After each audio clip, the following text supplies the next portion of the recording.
why are they hiring somebody to off somebody? Number one. Number two is, who are they going off? And what makes you so sure that if they off somebody, can't say the word ill, if you off somebody, how is that gonna get your son off? I don't understand none of this, man. I don't understand this whole thing.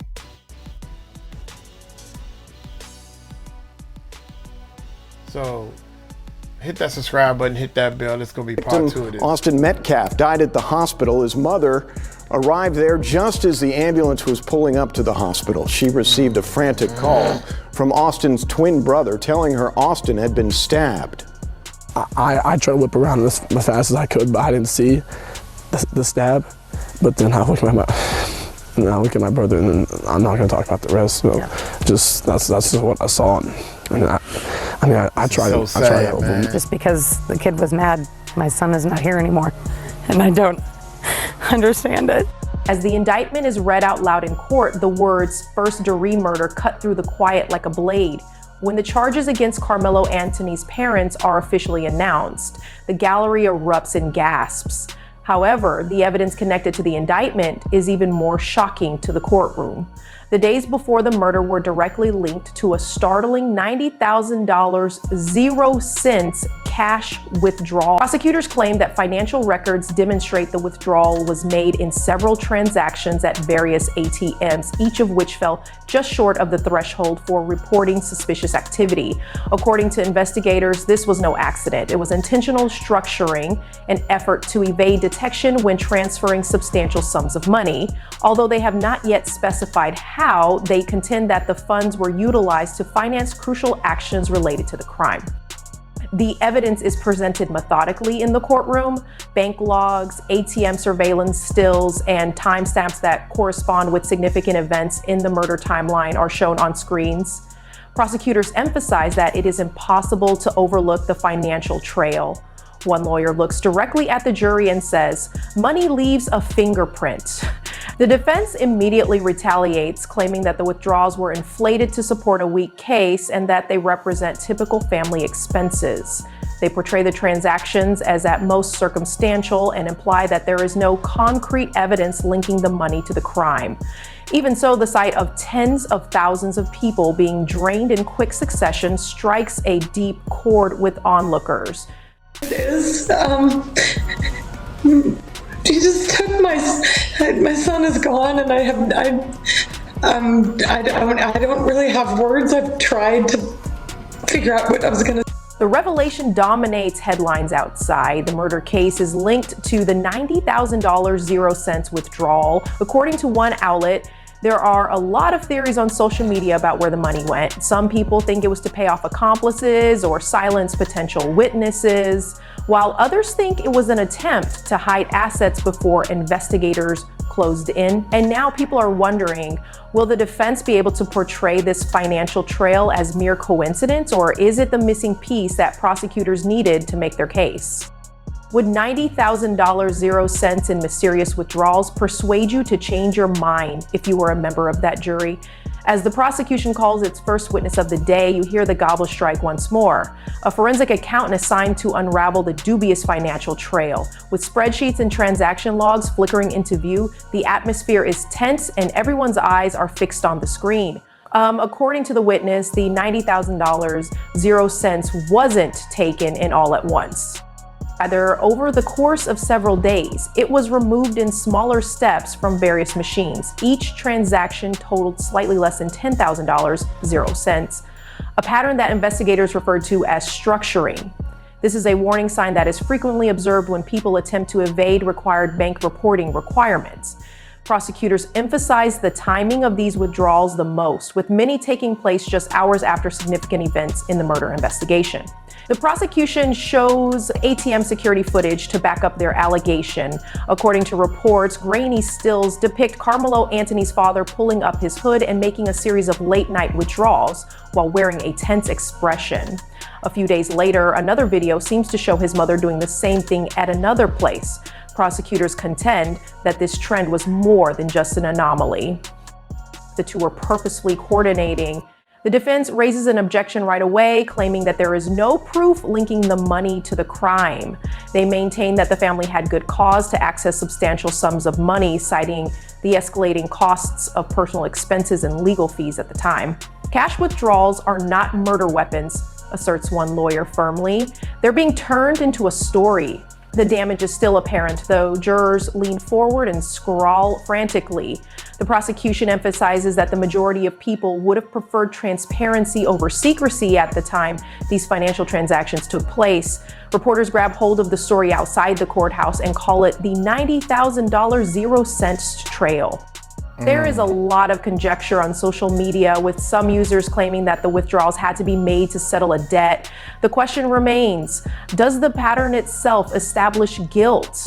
Or were the withdrawals really just frantic, desperate attempts to keep a family together under duress?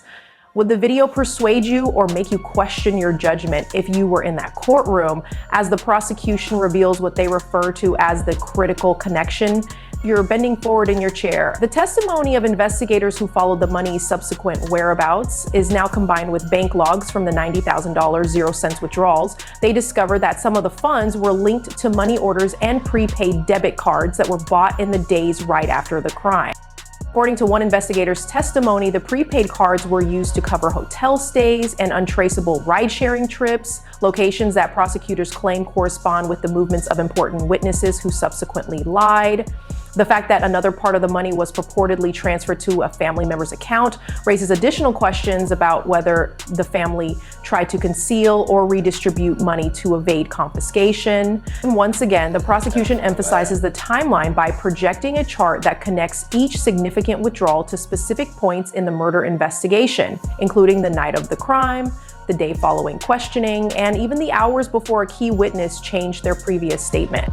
The lead prosecutor insists that this is not a coincidence. Coordination is what this is. The defense swiftly responds, claiming that the evidence is speculative. They contend that money orders and prepaid cards are typical financial instruments and that there is no concrete evidence connecting them to witness tampering.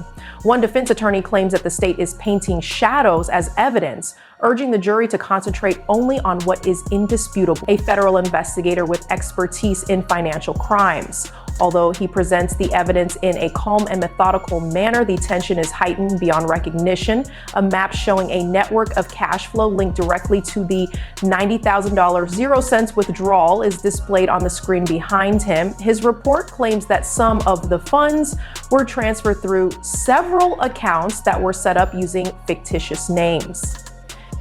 Investigators claim that a number of those accounts were made only a few weeks prior to the murder. The federal agent cites a $9,800 0 cent deposit into an account that was subsequently connected to a business registered at an empty office building as an example. He informs the jury that this was no accident. This was an intentional attempt to hide the source of the funds. By implying that the withdrawals and transfers were intended to cover payments related to the crime, either to obtain silence or to thwart justice, the prosecution expands on that. As charts and exhibits are presented to the jury, the phrase financial trail of deception appears multiple times. Defense lawyers immediately respond by claiming that the government is relying solely on theoretical arguments without providing any concrete evidence linking the withdrawals to a violent incident. They are asking you to believe that numbers on a spreadsheet are evidence of murder, says one lawyer, raising his voice.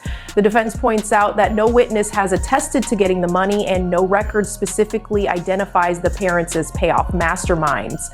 Nevertheless, the jury stays attentive, glancing back and forth between the mountains of documents piled on the prosecution's table and the agent's steady testimony. The room seems to be weighed down by the evidence in a quiet way. The news spreads even more quickly outside the courthouse. Online discussions erupt with theories about who might have been paid and why, while news outlets present the revelation as evidence of hidden funds. And the main query looms larger than ever. Is a covert financial network indisputable evidence of homicide, or is it merely a line of suspicion that ends without proof? Would you still wait for the last piece if you were making a decision, or would the secrecy persuade you? A stack of ATM surveillance photos are shown side by side on the projector in the courtroom. As you watch it flicker to life once more, though blurry, it is possible to identify Karmelo Anthony's parents at different machines across town in the late night withdrawal photos. The split locations, according to the prosecution, weren't chosen at random. They worked together, part of an attempt to transfer substantial sums of money covertly. As the lead prosecutor recounts the evidence, his tone becomes more acerbic. He claims that they did more than simply take out cash. They fell silent. They stopped being loyal, citing timestamps that support witness testimony. He asserts that cash payments made during the murder investigation correlated with abrupt shifts in statements. There is silence in the courtroom. As jurors examine the binder that has been handed to them, the only sound is the turning of pages. In response, the defense argues that the images only demonstrate that the couple accessed their own accounts. There is no evidence any of this cash ever changed hands with a witness or that it has anything to do with this crime, their lawyer emphasizes, emphasizing that correlation does not equate to causation. He takes advantage of the ambiguity by telling jurors that they are witnessing conjecture masquerading as reality. But the only thing that counts outside the courthouse is conjecture. Headlines are still dominated by the ATM's release. Before being charged with murder, parents were seen on camera taking $90K. Side-by-side collages explode on social media. Before the trial is even over, users are forming their own opinions about guilt. The visuals struck a deeper chord with many than the spreadsheets did. Seems like a story in and of itself to watch piles of cash being hauled in the middle of the night. The public's current question is the same as the jury's. Do pictures of covert activity that are so strongly connected to the murder chronology carry the burden of guilt? Or are they merely shadows that are being taken for evidence? Would you notice a conspiracy or a coincidence if you were looking at those pictures? The next piece of evidence, a stack of printed text messages taken from the Anthony family's phones, hits the courtroom with a thump as you're sitting there. Prosecutors contend that these messages demonstrate intent, linking discussions about maintaining silence and ensuring that no one speaks to the $90,000 0 cents in withdrawals. Move the rest tonight is one of the highlighted exchanges purportedly between Karmelo's father and an unidentified contact. If someone flips, we can't risk them freezing it in order to demonstrate how the timing overlaps. The prosecution carefully constructs its case by combining the text with bank records. Messages mentioning witnesses and impending hearings are followed within hours by significant cash movements. Prosecutors point to another exchange in which Karmelo's mother reminds someone to check the bags before Friday, a phrase investigators believe to be a coded reference to money deliveries. Defense lawyers protest right away, claiming that the messages are unclear and misinterpreted. They contend that sayings like "keep it quiet," which may allude to family privacy or unrelated conflicts, are not indicative of a murderous conspiracy. The state is asking you to assume intent without proof, one lawyer demands, rising abruptly. These are ambiguous terms that could mean anything. Nevertheless, there is agreement in the room when the texts and the financial records are combined. As the prosecution emphasizes how the withdrawals, the prepaid cards, and now the private messages all coincide on the same timeline, the jurors lean in closer. The case no longer appears to be a collection of dubious transactions. It is portrayed as a concerted attempt to thwart justice. The effect is instantaneous. Outside, the headline is widely reported. Explosive texts connect a murder case to a $90K withdrawal. Within an hour, hashtags become popular on the internet as people argue over whether the messages are courtroom theater or a smoking gun. And now, when ambiguous language meets dubious financial trails, the crucial question looms large. Does the interpretation itself go too far, or do they all add up to guilt? Would you be persuaded by the text if you were in that jury box, or would you want more information before deciding? As the judge calls for order, you see his stern face as he takes one last look around the courtroom. The case against Karmelo Anthony's parents has reached a breaking point following weeks of testimony, evidence, and contentious debates. The discovery of a $90,000 0 cents withdrawal, the alleged structuring of funds, and text messages that prosecutors say demonstrate intent to silence witnesses have all strengthened the indictment for first-degree murder. The tension in the gallery is evident despite the silence. The seriousness of what they have been asked to consider is reflected in the jurors rigid sitting in their chairs with their pens still in hand as the judge reminds both parties that the trial will proceed with the full weight of a first-degree murder charge. The defense team stays still and avoids making eye contact. The scene outside the courthouse is electrifying. As demonstrators and supporters clash on the steps, news vans line the streets and anchors provide live coverage. Signs demanding justice for Austin Metcalf are held by some who chant that the financial trail proves his guilt beyond a reasonable doubt. Others maintain that the case is based on conjecture and contend that the state is manipulating routine transactions into a murder story. Timelines on social media are dominated by the story. Quickly spreading are screenshots of the leaked text, charts showing the withdrawals, and clips of the ATM footage. Hashtags spread across the country portraying the trial as a national spectacle rather than merely a local case. One of the most dramatic financial trails ever presented in a murder indictment, according to commentators. The story is obvious to prosecutors. The story is told by the money. Breaking that link before a jury views it as definitive is now the defense's battle.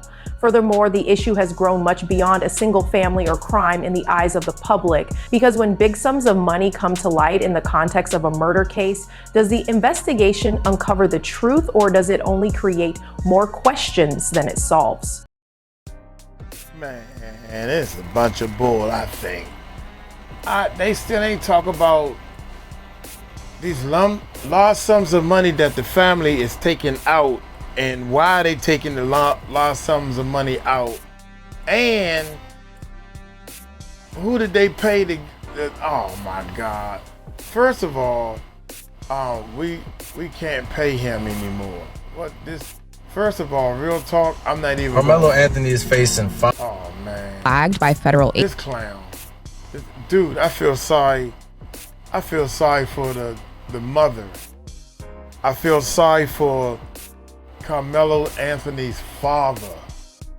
You don't have a backbone. You don't have no street smarts. You don't know anything. You just like, I feel sorry for him. This situation got so many bizarre stupidity. Bull. Who is this guy? Who is this dude that been in jail before? Who are these two guys that's right beside him? Why your parents ain't beside you, man? Why your mother and your father, when you just got out, why they not walking with you right here? As potentially crucial to the investigation. And why is this dude grabbing your hand, bruh? Why is he Dude, it's 8 people out there at the most. You and your little crew. 8 people out there, and this guy holding your hand. You about to go to jail, and he holding your hand. Why is this dude hugging him? And you supposed to be a football player? You let the... I can't touch this. Uncle Mike can't touch this at all, man. Little boy, you going to jail for what you did, man. You stabbed that boy. It wasn't self-defense. You can't just go up to somebody and start stabbing them and say it's self-defense. You in their territory. That's their tent. I can see if that man was in your territory. I can see if the whole track team surrounded you and wasn't gonna let you out. They asked you to leave. Oh, my bad, no problem, dog, I'll leave. If that would have happened, the man would still be living. You told the guy, hit me again and see what happened. Touch me, you touch me, I'd see what happened. You can't do that, man. You can't do that, little kids. Y'all don't realize what the law states. Hey, y'all let me know in the comments. Y'all take it light, take it slow. Y'all tell them Uncle Mike told you so. Peace out. I pray for the family. I pray for Karmelo, and I pray for the twin and the kid, his family too, man. I can't touch this. This is so stupid. Peace out.